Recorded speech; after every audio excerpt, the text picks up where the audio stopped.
Sorry.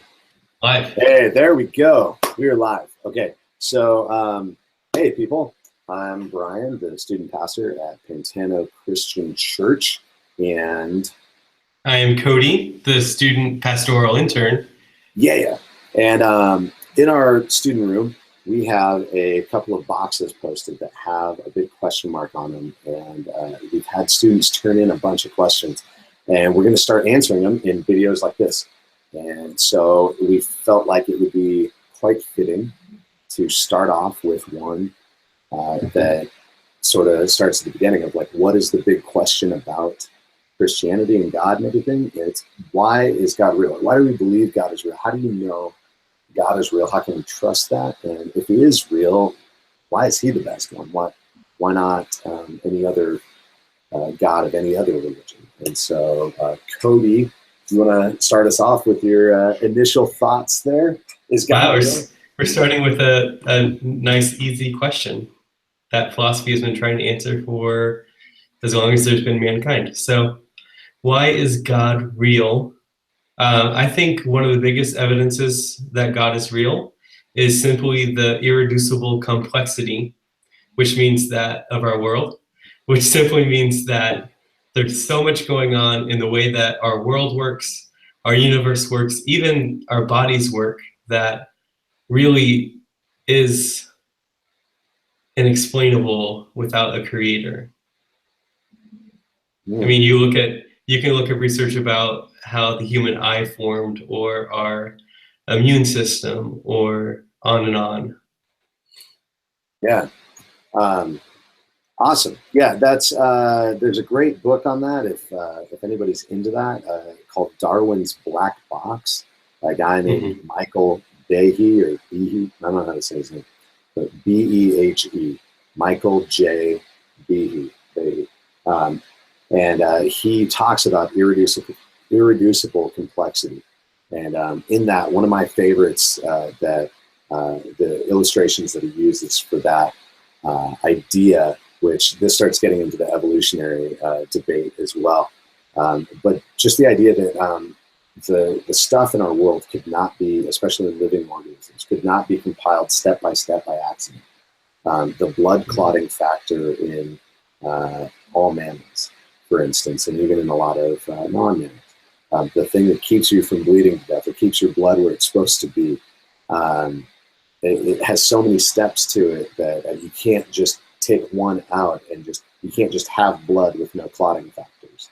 And the clotting factors have no reason to exist if they hadn't, been designed to work the way they do. And so it speaks to intelligent design rather than an evolutionary random occurrence of building on one mistake after another. He kind of talks about, with the clotting factors, that if you took out one piece, there's a serious defect known as the Christmas tree factor. If you're missing a piece of this clotting factor, it actually causes severe body and brain development issues where ultimately you end up dying at a young age and very physically and mentally incapable of addressing and relating to life in a lot of ways. Just missing part of that, your body can't develop properly. And so there's no way without that piece, we could have gotten past it. But how would that evolve in one step? Like, it would be weird if just suddenly the two pieces that need to fit together just appeared out of nowhere and happened to work together perfectly. So that, but you can't get past that down to a lower thing. I just remembered the easy illustration he gives is a mousetrap. You wouldn't have a woodblock factory that accidentally put out a mousetrap. They're just chopping wood, and all of a sudden they ended up with like a spring calibrated perfectly, and the lever, the trap that actually snaps on the mouse. You have to have the base and the spring put in there, and the lever piece attached, and then you have to have a little catch for it, and all those things have to be set perfectly in the tension bar to make it release and all that. And if you don't have all those in the right order, you'd either have the thing just snap shut immediately and it would never stay open, or it would never release, or the spring wouldn't do anything, and then you'd have no reason for any of these pieces to be together except to be a mousetrap. And you wouldn't just randomly put those together and be like, hey, you know what? This bar works pretty well. It's stopping mice. If I had a spring, it'd really keep keep them there and kill them.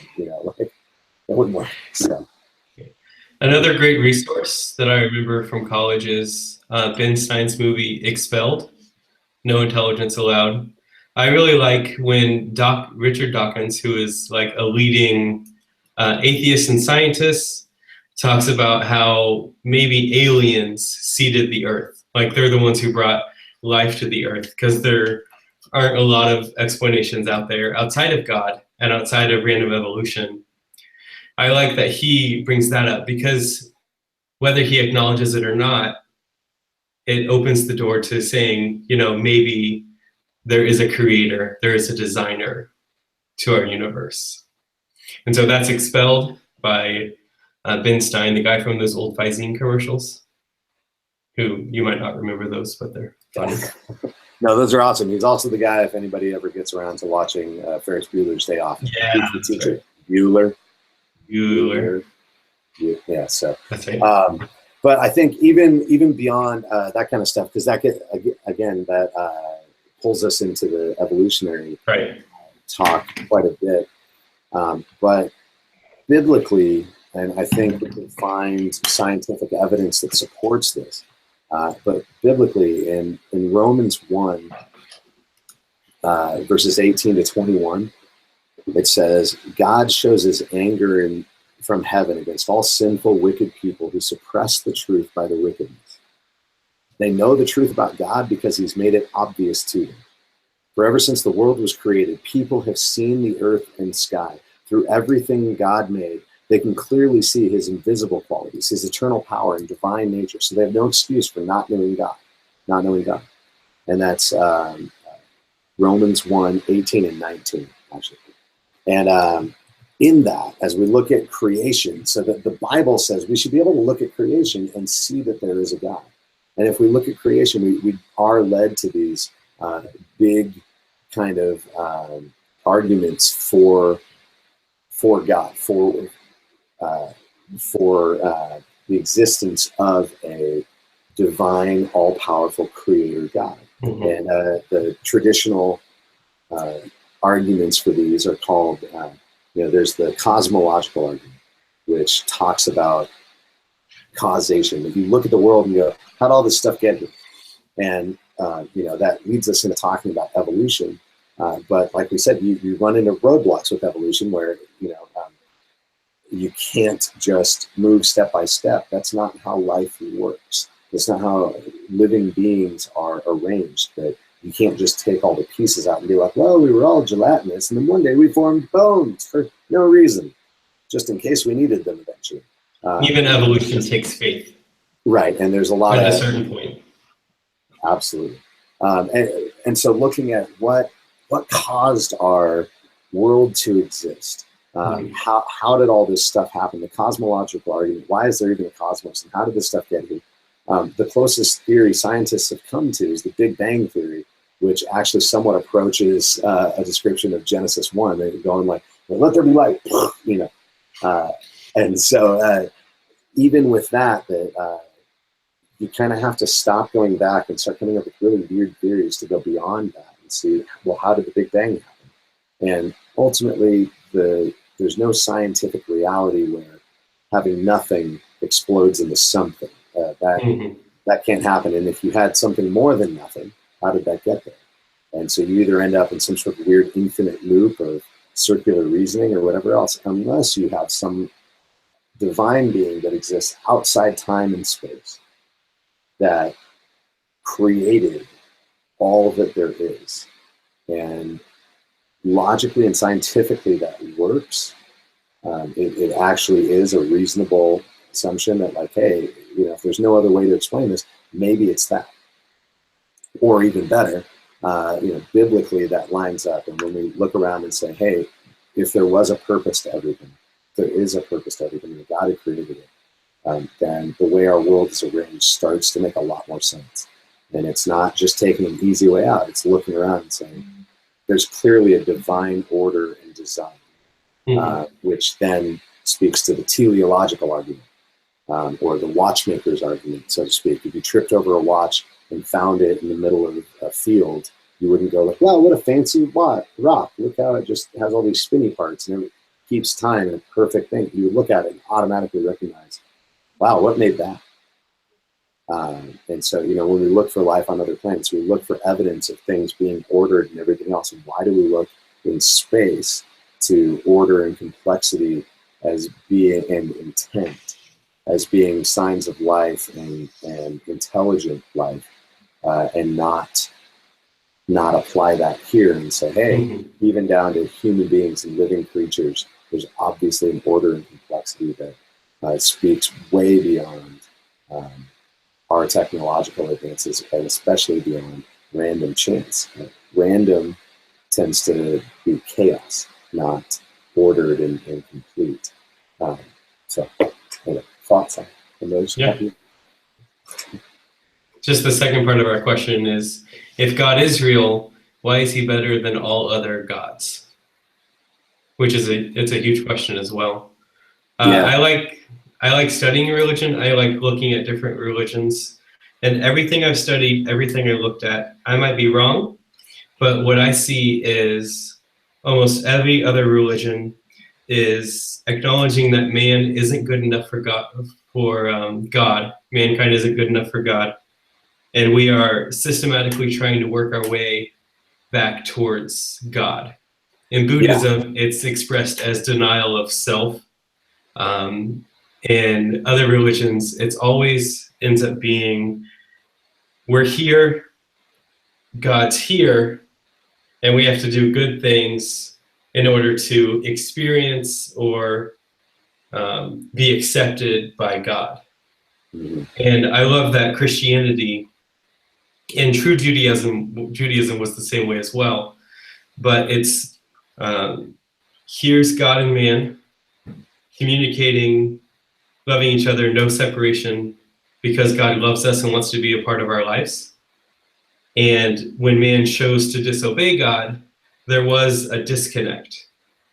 But instead of God saying, I want you to be good enough and do these things to come back on my level, God said, I still want a relationship with you. And so I'm going to send Jesus in order to make amends in a lot of ways. So I think Christianity turns human religion on its head. Yeah. In that instead of us working towards God, God made the efforts to reconnect with us. Yeah, absolutely. And I've heard it said in a really short and succinct way that most religions are about what we do, what we have to do to appease God or whatever. Exactly. Christianity is a religion about what God has done. Mm-hmm. Yeah. So religion is we do. Christianity is Jesus did. He completed it, and it's by his grace and faith in his grace alone that we are saved, which is pretty cool. And I think as a if you're searching for the right religion, that helps. Like, oh well, that one feels kind of the best. But I think even more when it comes to what lines up with the human condition the best, is it, and with actual history. Why is the Bible to be trusted? Why is our God to be considered better than others? Well, you have, other religions like Mormonism. Mormonism makes a lot of claims about things that aren't historically accurate. You have Islam, which makes a lot of claims about things that are not historically accurate.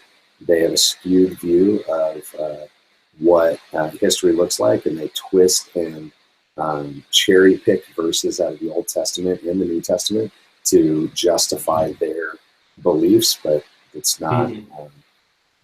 It doesn't line up, and they claim it does, but it takes a different type of interpretation to go there and see it that way. Which is essentially taking everything out of context. Right. Which, when you read largely, the Bible has a lot of narrative, more narrative than not. And so when you see that in narrative theology, you can't just cherry pick one thing out of the story and say like, oh, well, this one line meant this thing it doesn't make any sense in the context of the story, but according to our theology, we make that work. That's how Islam kind of makes its truths. You have Jehovah's Witnesses and other offshoots of Christianity that have taken kind of a heretical bent and say none of those work. And then, like you said, Eastern religions, where when you look at scientific evidence and reality, they're more often about rejecting this physical realm and achieving a spiritual or mental type of nirvana or paradise in spite of a physical world, not through the physical world. Whereas Christianity's claim is that everything is exactly as we see it is, that there is a God who created this place as a location for us to hang out. Our rejection of him, sin, broke this world, caused it to now have death and suffering and pain and sickness and all of that. And that from that time forward, there's been this plan enacted by God on our behalf to bring redemption and healing to them. And when we look at a broken world and realize, yeah, okay, the broken part is definitely there. And when we look at the plan for redemption, we say, yeah, we definitely hurt in this brokenness because we have this ingrained desire for things to be better, and we feel like somehow it's unjust, that it's wrong that there is death, it's wrong that there is pain, it's wrong that there's suffering, it hurts. And I think that when you look at the biblical account and see it wasn't meant to be this way, and God is in a process of fixing it in a way that brings us along. Right. I think that really, that lines up with the reality I've seen better than any other religion I've come across. And to say that on top of that, we have historical accuracy and everything else that validates our belief in Jesus and God and in the Bible. The Bible archaeology continues to prove it right, or at best be indifferent to it or provide inconclusive evidence, but you don't have archaeological finds or historical evidences that truly speak against the Bible. Every even supposed attack or discrepancy to this date that I'm aware of, and I did quite a bit of research on this last year, up to that point, everything had at best been a question that could pretty easily be explained. And so I think with that, you arrive at a place of, it's at the very least reasonable to believe in Jesus. It's logically acceptable. It's historically acceptable. It's philosophically acceptable. It's experientially acceptable. And I think it hits more of those check boxes than any other religion. And so at the very least, it's worth consideration, and you don't have to feel like you checked out, of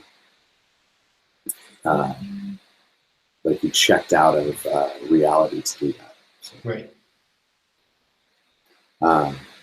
Well, cool. So Cody, I think that's a pretty decent introduction to God without making these videos too long. For sure. And we can definitely hit on more of this particular topic as well as some of the others. We've got some Bible questions and other things to hit in future videos. And I want to invite anybody who watches this. If you want to be in on these, let us know, and we'd love to bring in other students or people who are thinking about these things and want to be able to ask or tweak the question as we go, or have some other questions about things of faith in the Bible.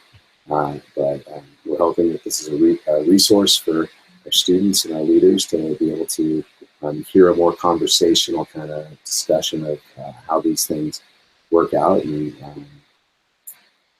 so if you want to be part of this, let us know. We'd love to have multiple people down in the little thumbnails at the bottom. That'd be cool. And Cody and I and some more of our staff and leaders will be part of these in the future as well. Cool. Hit us up, comment below, let us know what you think. Share this video, and we will see you very soon. Yeah, we have middle school on Sunday mornings at 9 and 11, a Bible study at 1 that's more conversational and the same notes from the message earlier. And then we have middle school groups on Wednesday nights at 6:30. And we have high school groups and service from 6 to 8 p.m. on Sunday nights. So it's a worship and message and full church service, and then small groups discussing how to live that out through the rest of the week. So join us any of those times. And yeah, cool. All right. Have a great week, day, whatever it is that you're in the midst of, and be rad for Jesus.